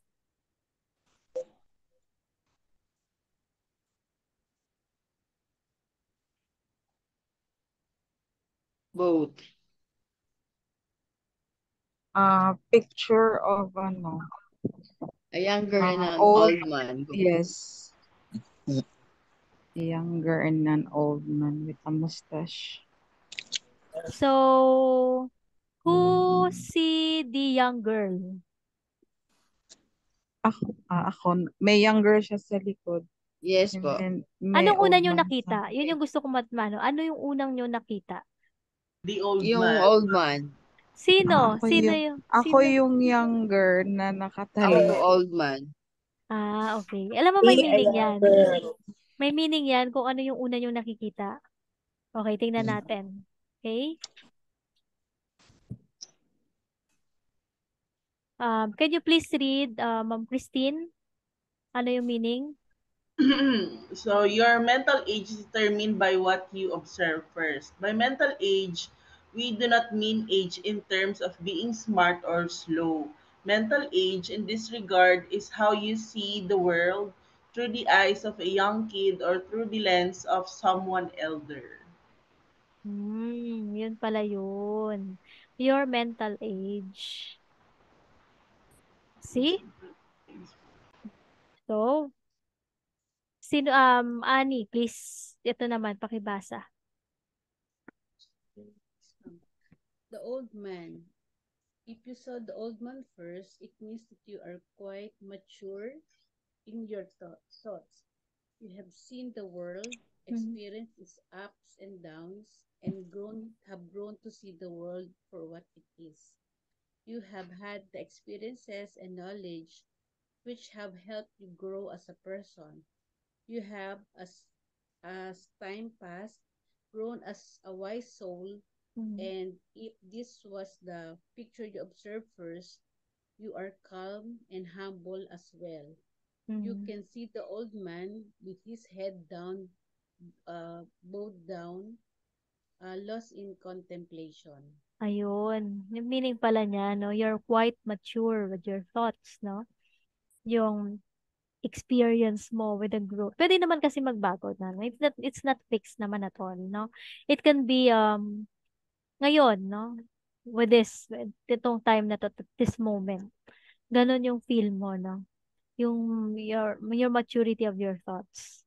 Now, thank you. Thank you, Floribel and Christine.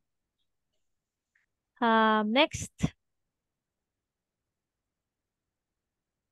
Glory Bell, please. Okay, sorry, ma'am. So, the young girl. If you saw the young girl in the illusion, it means that you are still a kid at heart. You still Mm, see the world with the curiosity of a child, despite their experiences and troubles.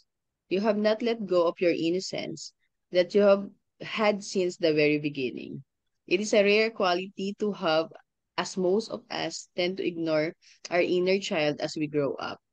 You, however, have preserved this beautiful side of your personality and still find joy in the simplest things in life. yes. Well, thank you, Glory Bell. Si Ma'am Elena po ba? Kanina yon, Ma'am Elena?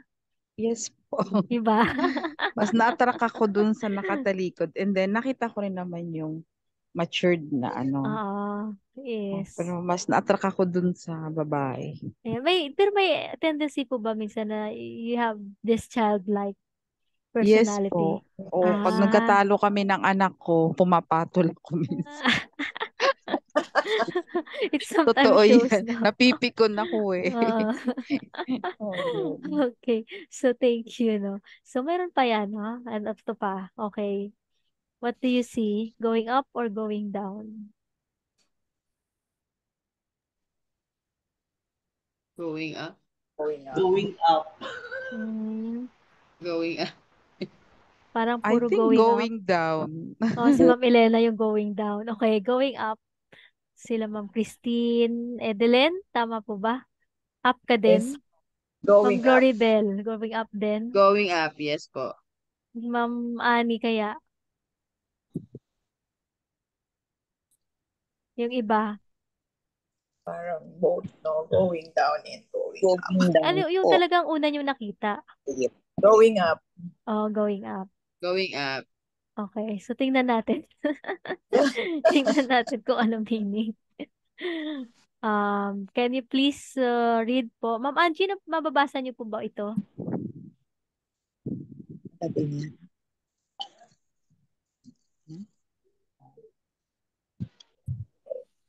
Clear po ba sa inyo or medyo maliit? Or else po, papabasa ko muna po Clear, ma'am. kay Ma'am Edeline po. Pakibasa po muna. Ma'am Angie, paabasa ko po muna kay Ma'am Edeline. Nawala po. Yes, ma'am. Sige You po, are Ma'am. looking. Okay. You are looking at the cat from top of the stairs and it's coming up. If you felt that the cat was coming up the stairs, chances are that you have an optimistic view of life. You Mhm. see potential and you see growth wherever you look. Your mind has been trained to look at ways of rising higher in life. So given a situation where you have the choice of rising higher than others or falling to their levels, you would inevitably be the better person. There are clear signs of ambition in you, and no one except yourself can stop you from going higher. Okay. Yes, thank you. So, yan nabasa niyo na what's the meaning, oh. So, next, yung magbabasa nito si Ma'am Elena, please. Sige. If you saw cat going down, if you observe the cat walking down the stairs, you have a personality that is slightly on the pessimistic side. You are a skeptic, to be honest. It may have been based on your experiences in life or just because of the sort of people you may have met that tilted your view of life. Towards the negative side. Nawala. Nawala po ba sa inyo? Yes, ma'am. Seem to Si Ma'am Elena po. seem too sweet. It may just be na makita, ma'am, tatakpan. Natatakpan po ba? Wait lang move natin. Ano po ba? Nakikita niyo na po ba? Just, hindi na. Hanggang dun na. It may just be your way of tracking the world, but you are much, takpa na naman. Hindi ko siya nako-continue pag-read namin. Like, Okay. ayan, much Ay, sorry. sharper. Ayun, nawala na. Sharper. Saan na po ba Sharper kayo? and natatakpan. Okay. Nagbi-bling-bling siya. Okay. Dito yan sa screen kasi na ano. Oo. Sharper and screwed in your dealings, making it almost impossible to trick or deceive you. So, Okay. yun. So, there will Thank be a you. time po ba na ganun yung nararamdaman mo? It could be because of the experiences naman. It's not, Yes, oo. Sometimes, nag-iiba. Kaya nga, yeah. nag-iiba-iba yung perception. It depends sa situation siguro. Yes. Okay, so thank you. And then, ito. What do you see? Me. Me and you. Oh, okay. So it's me and you against the world. May YOU at saka me. Yes. Letter Yan. M and letter E. And sa gitna, YOU. Me and you. Thank you, Me Tano. and you. So, ayan. So, thank you so much. So, now, it's binding me and you. So, Yes, thank you thank so you. much for this time. At saka, sana marami kayong natutunan sa Yes mga po. sa lessons natin for now. So, after this one, si Papa Angelo na yung mga kasama ninyo. So, we'll just take a break, giving you like 15 minutes time for your reports. So, hihintayin nyo lang si Papa Angelo kasi nasa other class pa siya. So, once na nandito na siya, so you'll start with your report. So, but for now, I'll give you a chance para mag-review pa ng kailangan yung report later on. So, picture taking muna Thank tayo. you. Picture taking. Ano ba? Wait lang. Hindi nakapanuklay, ma'am. Oo nga eh. Mukha lang, mukha. Ayan, no? 1, 2, 3, smile. Ayun. Basta maganda yung smile di ba? Ayan, so thank you. Okay, so pwede nyo na ulit i-off yung cameras ninyo and then have your time, no? Take a break and just wait for Papa Angelo.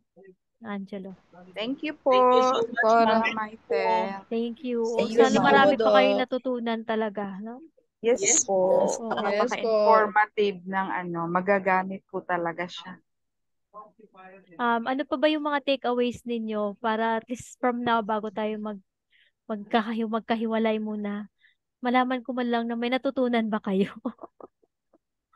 Sa akin yung yung how to deal dun sa mediation na yung mga ground rules, tapos yung be professional talaga sa pag-handle na set your emotions.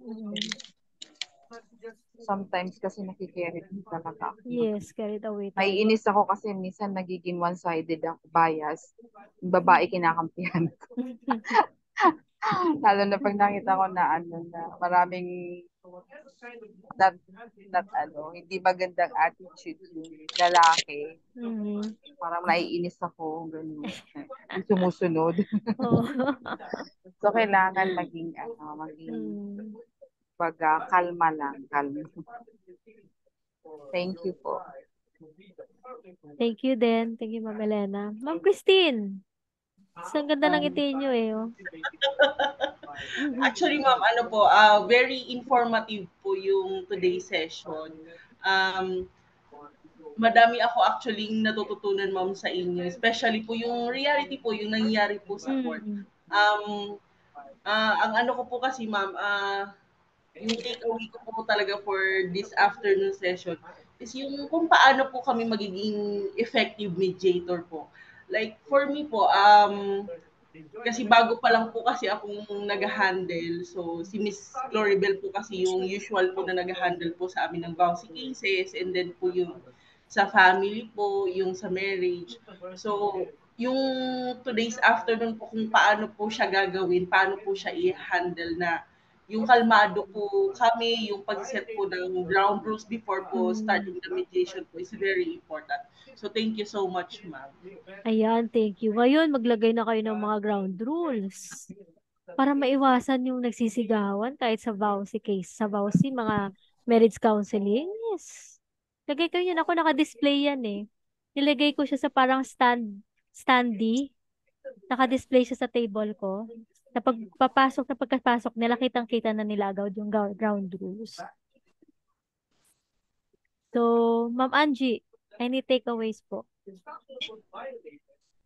So, bali, marami po akong natutunan, ma'am, yung ano, makibibilo sa dalawa na dapat maging fair ka sa bawat isa. Tapos yung dapat malinis yung environment mo. Ayun po, bali, pakinggan mo both sides, ma'am, para pag yung pagsasolve ng problem ay dapat hindi po sila nagsisigawan. Yes. Ako.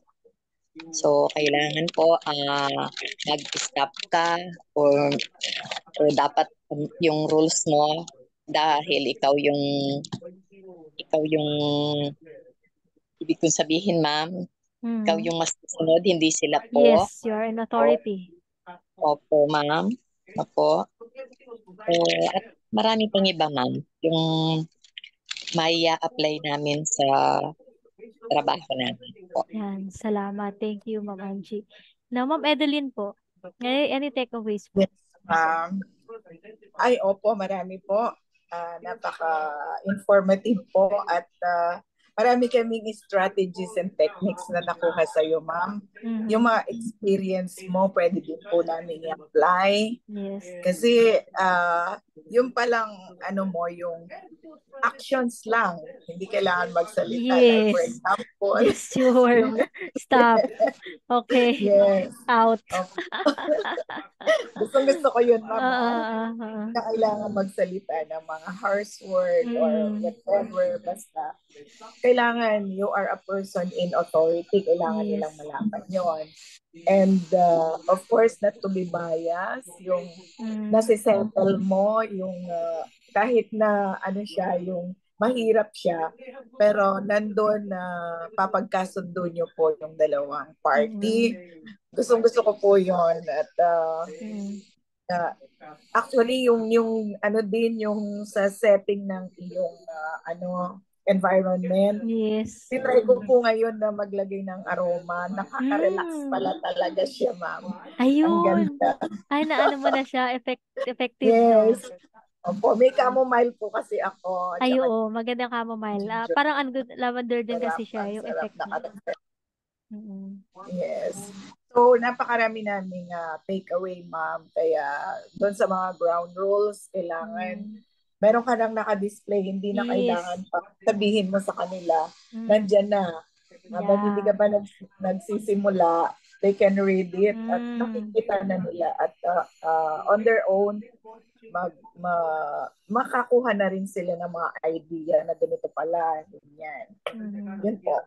Thank you, ma'am. Thank you very much. Yes, thank you. Ma'am Glory Bell po. Thank you, Ma'am Edelina. Thank you. Ma'am Glory Bell, you have something po. Okay po. Yes po. Yung masyado ko pong pinag-iisipan is yung yung sa ground rules. So, ayun na come up ko na we need pala noon. So, ang sa amin po, ang gagawin po namin sa office with Miss Paula is magkaroon po kami ng print out ng ground rules na papipirmahan sa client prior sa session. So, para mas malinaw po, no? Na naiintindihan nila at para pag nagpaalis kami na kliyente, na hindi rin kami para balikan po. Then, ang matindi lang po yung pag-iisip namin sa paglilinis sa dami ng documents. How magiging conducive po, tsaka po. Maging organized lang siguro kahit yes, organized, yes up po. lang. Kaya lang, syempre po, kahit naka-pile up, pag nakita mo pa lang na ang dami nung, ano po, iba pa rin kasi yung, parang ang setup pa rin po Mm. kasi talaga is, anyway po, isa po sa aming pinag-iisipan na kung Mm. paano namin po gagawin po sa aming, office. Then, yung options po, yun po talaga yung pinaka naano ko dun eh. So, kung paano po Give tayo them magiging options. creative, yes po, na Yes. magbigay po ng mga options po, no? At paano po tayo magbibigay ng mga cues sa kanila para Mm. po sila po ay magkaroon po ng ng sariling um um kung paano nila Yes. mareresolve po yung kanilang yung conflict. Yun po, ma'am. Tapos yun nga po, ever since po na nag-start na po tayo ng session with you, yun lagi na po pag during session po namin na po sa BAUSI, sa custody at saka Mm. sa child support, parang po doon po makikita kasi yung paano po nyo kami naaapektuhan. Kasi minsan nagsasalita ako, bigla ako napapatigil. Ay, sasabihin ko sa isip ko, hindi pala dapat ganun. Ay, oo. Yung ganun po, yes po. Then, Mm. pag yung magiging aware po kayo bigla, no, sa Subconscious subconscious mind. mind niyo po, Mm. biglang kayo, ay, ganun, ganun dapat. Kasi yun yung sabi, parang ganun. So, yun po, ma'am, maraming salamat po kasi every sessions po talaga, learning experience po with you po. Mm. Kaya thank you po. Yan, thank you din sa inyo. Thank you na naging effective din sa inyo. So, Ma'am Ani po, I'd like to ask Ani. Yes, ma'am. So for this Ma'am Ani, afternoon medyo, session, mahina po yung audio ninyo. Hina. Mm. Dito. Lakasan nyo lang po siguro boses niyo, ilapit nyo lang po sa, Yeah, hello ma'am. ayan, yan. Okay po, Thank you. okay po. Okay, so for this afternoon session po, ang pinaka takeaway ko po ay yung setting ng ground rules when mediating. So napaka-importante po noon. Tapos dapat pong karakter ng isang mediator, dapat ay kalmado lang, Yeah. be fair and neutral in Mm. both parties. But you should maintain the authority Mm. para alam nila na you are there to help them para masettle yung kanilang problema. And then, yung isang realization ko, ma'am, yung sinabi niyo na there's always a deeper reason Mm. sa isang person na humihingi ng, meron demand. Yes. Kasi meron po kasi akong case na naging case sa family namin na gusto niyong kunin yung mga anak niya sa amin. Nung sabi ko, nung pumayag po ako na, sige, bibigay ko sa yung mga anak mo kasi namatay po yung kapatid ko. Nung sinabi ko po na bibigay ko sa yung mga anak mo, pero wala kang makukuhang sustento coming from us. Yun po yung naging rule ko sa kanya. So, hindi na nila po kinuha yung mga bata. Yun. Kasi yung So, inner hindi po talaga niya, interest ay sustento. yung sustento, hindi po talaga yung mga Di bata. ba? So, yun po nangyari. Very good. Ako po nagpalaki ng mga bata, hindi siya. Mm. Yan ma'am yung, kaya sabi ko ay talagang you have to know the deeper interest ng taong humingi ng demand. Yes, ma'am. Yes. That's Parang all po. yung, thank you, Ma'am Ani. Pwede mo rin gamitin niya si Solomon eh. Yung ginamit niya sa bata. Okay, kung hindi kayo magkasundo, hatiin natin yung bata sa dalawa. Yes, ma'am. Di ba? Mhm. Pag pumayag yung isa, what? No. Doon mo malalaman na, okay, iba interest nito. Mm. Hindi talaga yung care tsaka love na meron siya sa anak niya, di ba? So, Yes. nakapagsabi naman na po lahat, no? Ayun, so thank you. So, gusto ko man ipakita sa inyo yung itsura ng office namin sa mediation, paano ko siya inayos, pero but not more have time. Pero alam ko naman na imagine nyo naman, di ba? So, pagkapasok pa lang, no, kikita mo na. And then you can add more, plants. Oxygen din kasi yan, lalo pa pag crowded sa loob. Yung maliliit lang. Kung meron. Kasi siya sa paningin. No? Magandang, So, yun po. So, just wait for Papa Angel. And then you have your, muna, your bake. Okay? So, thank you. Thank you so much. Thank you. Thank Thank you you po. po. Thank you. Ma'am. Bye-bye. Thank you. Bye. Bye.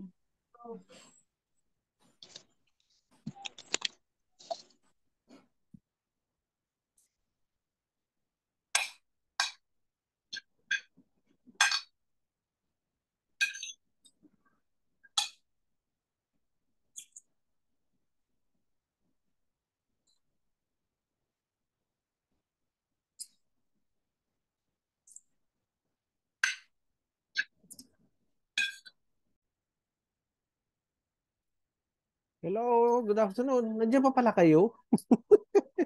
Sorry. Akala ko tinapos na niya. Nandiyan pa pala kayo. Hello, are you all there? Yes, Yes sir. po, Good sir. afternoon. We're waiting for dismissal. Ano ba yan? Kasi nakasalamin sa doon sa kabila eh. Akala ko nag-end na kayo. Kung di ko pa nakita yung screen eh. Anyway, tapos na yung lesson naman yan. No? So, reporting na lang. Reporting na lang. May nag-report na ba kanina? Wala pa po. Sino supposed to be mag-report today? Sino Ma'am Edeline na yata eh. Ma'am Edeline? Kayo na yun, di ba? Ma'am Angie? Sir, if hindi po ako nagkakamali, parang si Ma'am Annie po yata. Si Miss Annie. Teka, kunin ko lang yung salamin ko. Miss Annie, ready ka na? Sir, kasi doon sa dating schedule, number 3, group 3 ako. Hmm. So akala ko po, pantry pa rin ako. Kasi Oo nga. nung nagkaroon po ng rescheduling, hindi Hmm. po ako naka-attend ng session. So hindi Ah. po ako over sa schedule. So, ready ka ba ngayon? Actually po, hindi pa. Okay. Hindi Talaga si ko Ma'am po Edeline. natapos, nasa kalahati pa lang po ako. Okay. Sila Ma'am Edeline supposed to report sa the other Saturday eh. Baka ready na sila. Ma'am Edeline. Sir, next week po kasi nag-attend po ako ng convention, hindi kami nakapag-collaborate ni Ma'am Lay. Ma'am Angie. Okay, okay. Sorry po, sorry. O sige ma'am. Wala ka last Saturday, ano? Opo sir, I'm sorry nag-attend po ako ng convention kasi nga po for renewal of our license, kailangan po namin CDP units kaya po nag-attend ako. Napanood niyo yung video natin the last time? Hindi po. Wala pa po akong na-receive na ano sir, yung last Saturday at saka yung last Saturday po. Actually, naka-email na siya eh. 678 module. Natanggap niyo sa email. Di ba, class? Module 6. Titingnan ko po, sir. Oo, sa email na yun eh. So, time check is 4:46. So, baka gabihin na tayo. Are you all happy with the presentation of my wife? Give me your feedback. Yes, opo, sir. Yes, sir. As usual, naturuan kami ng mga techniques and strategies, sir. Talaga. As usual, dami naman kayo natutunan. Siya nga yung pinakabatang mediator sa Supreme Court ngayon. Imagine that. Siya lang. Yung mga kasama niya, puro senior na. Nung mag-pandemic, hindi na sila nakapasok, sinabayan ng retirement. Siya yung naiwang OIC sa Makati RTC, Mediation Center. Siya yung naiwang OIC. Pinakabata. Kaya proud ako dyan. Based dun sa kwento niya, sir, mga experience niya, ang galing-galing po ng asawa niyo. Oo, kasi magaling din yung husband niya, di ba? Kailangan maging magaling din yung wife, di ba? Di ba, Ma'am Angie? Tama ba ako, Ma'am Angie? Sige, so kita-kita tayo ulit next Saturday, ha? Yes, sir. Kami na po yung magre-report ni Ma'am Angie next Saturday. Sige, ha? Narinig yan, ha? Narinig yan, ha? Baka makalimutan ko, ha? Remind niyo ako, ha? Kami na kaming utang sa'yo, sir. Oo nga, eh. Malapit na yung event natin. Kailangan Matuto talaga Don't worry, kayo. sir. Oo, dapat marami kayong ma-absorb, maintindihan para alam nyo na yung solusyon sa lahat ng problema. Di ba? Opo. So, you know how to attack, how to strategize, and how to prevent the Yes. problems. Okay. Thank you so much again. See you Thank you, soon. sir. Enjoy the rest of the Bye-bye. weekend. Bye-bye. Thank you, sir. Long weekend Yes, sir. tayo. Oo nga eh. Sa next long weekend uli, next week nasa Baguio kami. 4 days, 4 days. O Okay. yun, 25 to 28, di ba? 4 days yun. Opo. Kami po, tomorrow, nasa Baguio na kami. Uy, ayos. Hindi tayo magkikita. Hindi tayo Sayang. magpapabot, sir. Opo. Sayang, hindi tayo mag-aabot. So, Ma'am Elena, kababalik lang. Anong nangyari? Nakatin ba siya kanina? Nandito ba siya kanina? Yes, si sir. Ma'am Elena? Nag-attend po si Ma'am Elena. Opo. Yes. Opo. Nag-attend po. Good afternoon. Oo Oo. nga. Ba't nawala ka, Ma'am? Nag-break Sa lang, screen? nag-break lang. Sandali. Eh, nagko-closing na kami. Closing na kayo? Oo. Kasi Sorry. hindi ready makapag-report si Ma'am Annie. So next Saturday, si Ma'am Edeline and Miss Angie. So susunod sa kanila si Ma'am Annie na, ha? Okay, Miss sir. Annie? Sir, bali yung schedule po sa akin, kailan po? After ni Miss Annie na lang. O baka mga September na po yun? Baka. September 9. Oo. September 9. Okay, sige, September 9. O sige, makakalendar ko na lang. Okay. Thank you. See you next Saturday. Bye-bye. Enjoy the rest of the Thank you, weekend. thank you. Bye-bye. Bye-bye po.